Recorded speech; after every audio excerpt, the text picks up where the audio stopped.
Olá, pessoal. Meu nome é Thomas Sekhmet e eu estou aqui para falar com vocês sobre negócios para um mundo melhor.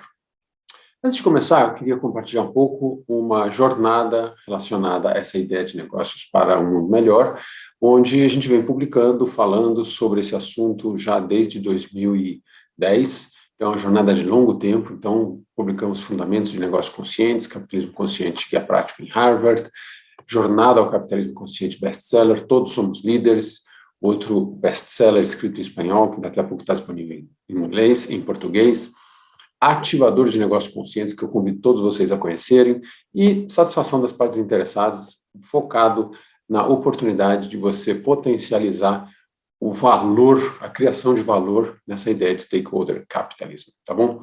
Mas vamos lá. Quando a gente pensa em capitalismo hoje, a gente sempre tem uma ideia negativa, um sentimento ruim, um sentimento de desigualdade, desequilíbrio, tá certo? E o que eu quero mostrar para vocês é que o capitalismo é fundamentalmente ético. Por quê?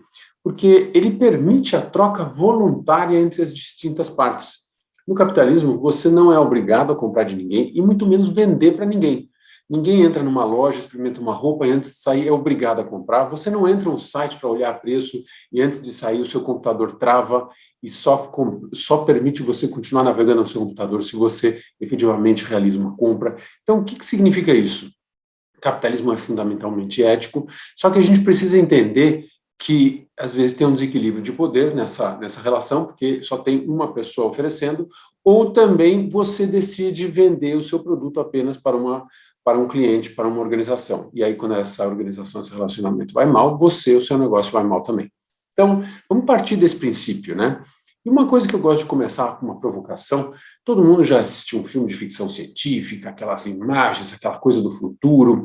A gente começa a imaginar as coisas como elas devem ser no futuro. Assim como na década de 70, eu me recordo que a gente tinha os Jetsons, onde a gente tinha o teletrabalho, videoconferência, telemedicina, as máquinas trabalhando para preparar alimentos, e tudo isso nada mais foi do que uma ficção científica. O que acontece com uma ficção científica? A gente começa a trabalhar nessa direção. Então, hoje, por exemplo, o nosso celular ele tem mais poder de computação, mais poder de processamento do que o primeiro foguete que levou o homem à Lua. Imagina isso. Isso foi a ficção. A gente cria uma ficção científica e a gente começa a realizar. E aí eu trago um convite para a gente começar a trabalhar muito mais do que a gente chama de ficção social. Qual que é o mundo que a gente está criando? Que negócios a gente está criando para este mundo melhor que a gente quer viver, tá certo? Por quê? Principalmente porque o que a gente tem no contrato social das empresas não é uma razão financeira, é uma razão social. Então, em função dessa razão social, vamos começar a pensar qual é a ficção social que a sua organização está criando para um mundo melhor, tá certo? Quando a gente olha o capitalismo, ele efetivamente teve um gigantesco impacto nos últimos 200 anos. Então, antes de 1800, a gente praticamente vivia assim. Num barraco, éramos menos de 1 bilhão de habitantes, com uma renda per capita média de $500, a pobreza absoluta 95% avassaladora, uma expectativa de vida de 30 anos. Em 200 anos, principalmente graças à combinação da criação da pessoa jurídica, uma invenção fantástica, uma junção de talentos, potencializam uma criação de valor, e as revoluções industriais, a gente deu um salto quântico em apenas 200 anos, de 1 bi para mais de 7 bi de habitantes, de um PIB per capita de 500 para mais de $7.500, a pobreza abaixo dos 15%, e hoje a gente vive mais de 70 anos, mais que o dobro de 200 anos atrás. Esta é uma evolução quântica da humanidade. Mas tem um jogo que não está funcionando neste processo. O que é esse jogo? Todo mundo conhece o banco imobiliário, agora tem o super banco imobiliário. Além da tradicional compra e venda e alocação de propriedades, você pode usar o cartão de crédito. Mas o mais interessante é que nesse jogo, o objetivo é conquistar a maior fortuna do jogo, sendo o único jogador não indo à falência. O que significa isso? A gente, dentro do nosso ecossistema de trabalho, a gente está levando muita coisa à falência. Quando uma empresa grande paga um fornecedor pequeno em mais de 180, 210, 360 dias, isso é provocar uma falência financeira. Quando uma empresa faz você comprar alguma coisa no Black Friday, ninguém aqui compra, somos todos éticos e como é que chama, conscientes, A gente está tentando desovar um estoque no consumidor, onde o consumidor passa a carregar o ônus. O produto mais caro que tem é aquele que a gente não precisa. Então, isso é uma falência moral. Mais que isso, falência emocional. As empresas que não criam um canal de comunicação entre os funcionários, vem uma crise, todo mundo fica assustado, vai ter demissão. Então, isso é uma crise emocional.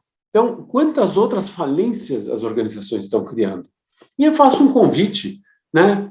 Que falências são essas? Onde uma marca de leite condensado cria uma mistura que tem amido e vende com a mesma cara da outra marca. Um creme de leite que tem a mesma cara de um creme de leite tradicional, só que é uma mistura. Sanduíches que dizem ter costela, picanha, e são apenas saborizantes. Que tipo de liderança é essa? Tá certo? Essa é a liderança que a gente quer? Os funcionários dessas empresas, como é que elas se sentem? Qual a imagem que esse líder, se um líder está promovendo esse tipo de coisa, que tipo de comportamento esses funcionários estão fazendo e promovendo para o próprio consumidor, para o resto da cadeia alimentícia, para o resto da cadeia produtiva?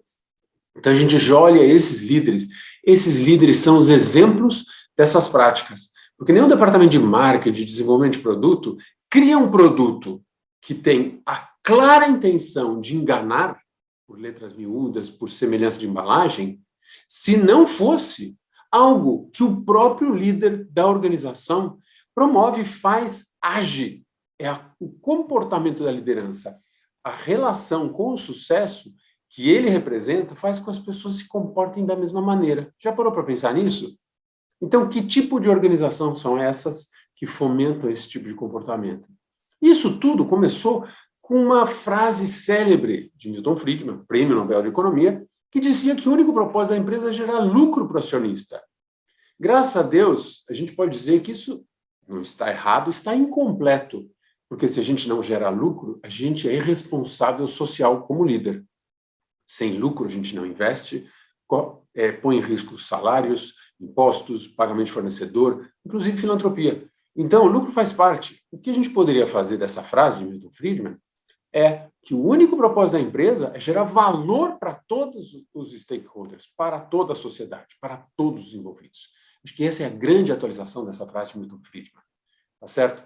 Por quê? Desde essa frase de Milton Friedman, que a gente tem visto que as pessoas estão usando o mundo como recurso. A gente usa o recurso, faz um churrasco, usa o carvão, descarta a cinza, inclusive o recurso humano. Isso tem um impacto muito grande em 3 dimensões da vida da gente. Na perspectiva global, as pessoas têm uma confiança muito baixa em relação às grandes empresas. Dentro das empresas, apenas 30% das pessoas estão efetivamente engajadas no seu trabalho, 70% estão desengajadas e ativamente desengajadas. Essas duas são pesquisas do Instituto Gallup, que são repetidas anualmente. E o mais interessante, da perspectiva individual, o trabalho não faz sentido, então as pessoas estão saindo para trabalhar de graça, trabalho voluntário cresce a cada ano. De acordo com a ONU, são mais ou menos 140 milhões de voluntários no mundo. Poderia ser o 9º país mais populoso do mundo. E olha só, isso faz com que a gente comece a perceber que compliance, cumprir a lei, cumprir o básico, já não é suficiente. Algumas empresas perceberam que, se tornando mais eficientes, elas conseguem melhorar resultados. Hoje a gente já fala de net positive, né? Fazer uma forma melhor. Isso até, inclusive, é o título do nome de um livro de Paul Polman, o ex-presidente da Unilever, que fez uma grande transformação. Mas os negócios mais avançados estão falando em regeneração de seus ecossistemas. Não ser apenas positivo, mas regenerar o seu ecossistema. E tem países inteiros caminhando para esta filosofia. Então, a gente tem que deixar de ser uma organização que faz o compliance, que cumpre o básico, a lei, que já não é mais suficiente, as pessoas estão começando a olhar e vão começar a dar preferência para as empresas que são positivas e regenerativas, tá certo? Isso faz com que cada vez mais surja um tal de capitalismo do bem. Dentro dessa filosofia de um capitalismo do bem, a gente vê várias empresas aqui que a gente pode perguntar o que elas têm em comum. né? Algumas mais conhecidas, outras menos conhecidas, mas elas têm alguma coisa em comum. E o que a gente, olhando para a história do empreendimento, a gente percebe uma coisa interessante. Os empreendedores do século XIX, aquele que a gente saiu daquela pobreza, daquela miséria, começaram a empreender, por causa da escassez, eles começaram a acumular demais, e, claro, o ego, né, toda essa parte também influencia. Essas pessoas que construíram a América, Carnegie e Rockefeller, acumularam fortunas 3 vezes maior do que o homem mais rico do mundo hoje. Por isso que as gerações seguintes viveram como filântropos. Logo, a gente começa a perceber em empresários do século passado, Bill Gates, Warren Buffett, que começaram a doar toda a fortuna em vida para compartilhar o ecossistema desse desenvolvimento, dessa prosperidade. O desenvolvimento já não é mais suficiente. E aí a gente vê alguns caras mais malucos que têm algumas atitudes muito diferenciadas, onde eles compartilham todas as patentes dos carros elétricos, porque eles acreditam que não é possível que uma pessoa só vá resolver o problema. Então, compartilhando patentes, o que acontece? Você acelera o processo de transformação para um mundo melhor, tá certo? Esse processo é cada vez mais rápido, então cada vez menos espaço para a liderança, para o modelo operacional do século passado. Isso porque a internet faz com que a gente esteja muito mais conectado. Hoje temos mais linhas ativas, linhas telefônicas ativas do que habitantes no planeta. A gente tem mais acesso a conteúdo do que jamais na história da humanidade. Mais interessante, a gente tem um nível de formação acadêmica mais alto da história da humanidade. Isso faz com que as gerações que vêm passem a ser mais inteligentes, mais ágeis, mais rápidas em relação ao que está acontecendo no mundo. Então, isso é um caminho sem volta, né? E aí vem uma pergunta, qual é o seu modelo mental? Você ainda está no século XIX, o modelo da escassez, ou você já está olhando o mundo de uma forma diferente, de uma forma mais abundante? E aí voltamos para realmente a intenção da nossa conversa, que os negócios que são melhores para o mundo, eles têm muita clareza do que é um propósito evolutivo, eles integram todos os grupos de interesse, todos os stakeholders, eles mostram, trabalham com uma liderança servidora, servindo ao ecossistema, não ao ego, criando uma cultura responsável, comportamentos coletivos a favor de um bem maior. Aí criamos organizações conscientes. Quando a gente fala de propósito evolutivo, a gente está falando de uma nomenclatura também compartilhada por Frederic Laloux, que fala de reinventando as organizações. Uma ideia onde o propósito, a causa, a razão de existir é o que determina o caminho de uma organização. É a transformação, o que você, como organização, está promovendo, o que a sua presença impacta positivamente ao seu redor.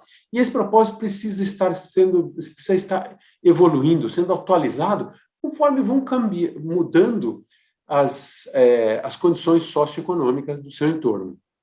A gente também fala de líderes, servidores, líderes que cuidam, que é uma ideia trazida muito forte pelo Simon Sinek, porque se você, como líder, não cuida da sua equipe, a sua equipe não vai cuidar do seu fornecedor, do seu cliente, da sua comunidade de entorno. Se o líder cuida apenas do seu interesse pessoal, é isso que vai acontecer com a sua equipe, vão cuidar apenas do seu interesse pessoal. Então, quando o líder, como organização, cria, vende, promove um produto para enganar o cliente, isso é uma mensagem clara do líder, o líder máximo da organização, que representa o sucesso dentro daquela estrutura hierárquica. Aquilo é sucesso. As pessoas estão apenas repetindo o que o líder está fazendo. Então, minha pergunta para você, como líder, quais são os seus comportamentos que estão influenciando o seu entorno, os seus seguidores, as pessoas com quem você lida, que você interage, como é que o seu comportamento está influenciando esse grupo positivamente ou negativamente? Então, muito cuidado como você age como líder. Terceiro, a gente fala da interdependência dos stakeholders. Milton Friedman, que é o grande pai da ideia da gestão de stakeholder, né? A gente está mudando de um mundo onde a gente tinha aquela barganha, é isso ou aquilo, é sempre aquela negociação, para um mundo onde a gente tem que combinar as soluções. Então, não é lucro ou propósito.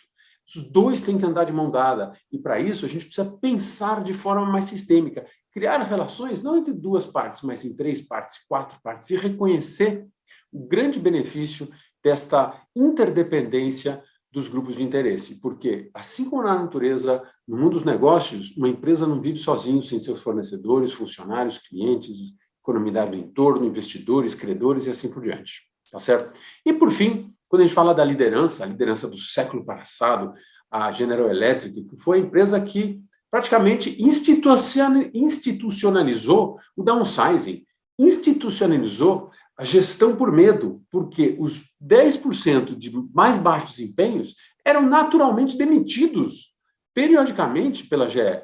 E quando você vê Herb Kelleher, que é o fundador e foi o CEO da Southwest Airlines, este é um líder que liderou sua organização através do amor, do cuidado, da atenção com as pessoas.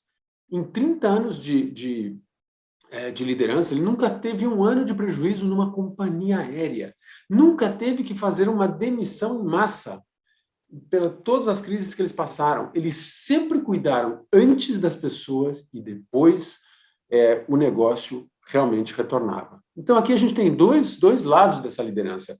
E quando a gente fala dessa liderança diferente, desses negócios éticos, isso a gente vai atualizando, porque é como a consciência. Consciência não tem a linha de chegada. A consciência vai evoluindo conforme a gente vai aprendendo mais coisas. E aí eu gosto de trazer que essa ideia, esses fundamentos do capitalismo consciente, eles trazem organizações com valores muito relacionados ao ser humano, à família, compaixão, amor, afeto, alma, alegria, autenticidade. Tudo isso mostra que podemos até falar que parece que é um grupo de abraçador de árvore. Não é. Aqui a gente está falando de resultado financeiro também, porque principalmente as empresas que praticam isso são empresas que estão muito mais investidas no indivíduo, no ser humano, como centro dos negócios, e no médio e longo prazo, o resultado financeiro é extraordinário. Por exemplo, a Bolsa de Valores, em 15 anos, tem um resultado de 160%. As empresas destacadas no livro de Jim Collins, Feitas para Durar, Good to Great, no curto prazo tem um bom salto de desempenho, no longo prazo ainda é superior que a média de mercado, 250%. Mas as empresas que trabalham nessa filosofia, que a gente chama de empresas humanizadas, firms of endearment, empresas mais amadas, têm um destaque financeiro, um desempenho financeiro de até 10 vezes superior à média de mercado. E o mais interessante, que em 2008, da grande crise, dá um salto de desempenho. Isso significa que o grande diferencial, a grande mudança que a gente precisa fazer no mundo é trabalhar o ODS zero, é o ODS da consciência. Porque se a gente não mudar o nível de consciência dos nossos líderes, das nossas equipes, do nosso ecossistema, a gente não vai conseguir mudar a forma ou criar negócios melhores para o mundo. E aí eu trago esse convite porque a gente fala de criação de valor para todos os stakeholders. E o que a gente precisa ter claro para ter uma tabela única, uma nomenclatura única, um diálogo único de que valores a gente pode criar. A ONU já nos trouxe 17 valores. Eram 8 valores, foram atualizados, fizeram um upgrade dessa expressão de que valores podem ser criados, e aqui estão eles. E se você acha que isso é uma iniciativa corporativa, uma iniciativa de governo, vamos descer isso. Good Life Goals. Good Life Goals é uma tradução desses objetivos, dessa criação de valor, onde cada indivíduo, cada pessoa física pode colaborar. Cada um dessas dimensões dos ODS são traduzidas para a dimensão do indivíduo e dando sugestão de 5 ações que esses indivíduos podem tomar durante a sua vida, durante o dia, durante a semana, para contribuir na geração de valor para cada um desses ODS. Então, eu faço o meu convite aqui para vocês. Olhe o seu líder, qual é o líder que você está seguindo? Olhe você como líder, que comportamentos que você demonstra para os seus stakeholders, porque você como líder, você é uma representação do sucesso e as pessoas vão te copiar para chegar aonde você chegou, para ter o sucesso que você tem. Então, fica aqui o meu convite para você prestar atenção na forma que você lidera, prestar atenção no seu negócio, um negócio mais ético, um negócio mais consciente, é um negócio baseado nos fundamentos de um capitalismo mais consciente. Fica aqui o convite para o Good Life Goals, que tem diversas dimensões de impacto. Muito obrigado. Convido vocês também para conhecer o nosso podcast Capitalista Consciente, que tem histórias fantásticas de empreendedores, histórias pessoais, histórias de negócios E também para conhecer o livro Jornada ao Capitalismo Consciente, um best-seller da Amazon, já vendemos muitos. E deixo aqui o convite, a cada 10 testemunhos deixados na Amazon no Jornada ao Capitalismo Consciente, nós sorteamos um livro impresso, autografado, com dedicatória. Obrigado a todos e um excelente evento. E vamos começar a trabalhar com a ideia de criar negócios para um mundo melhor. Um abraço a todos.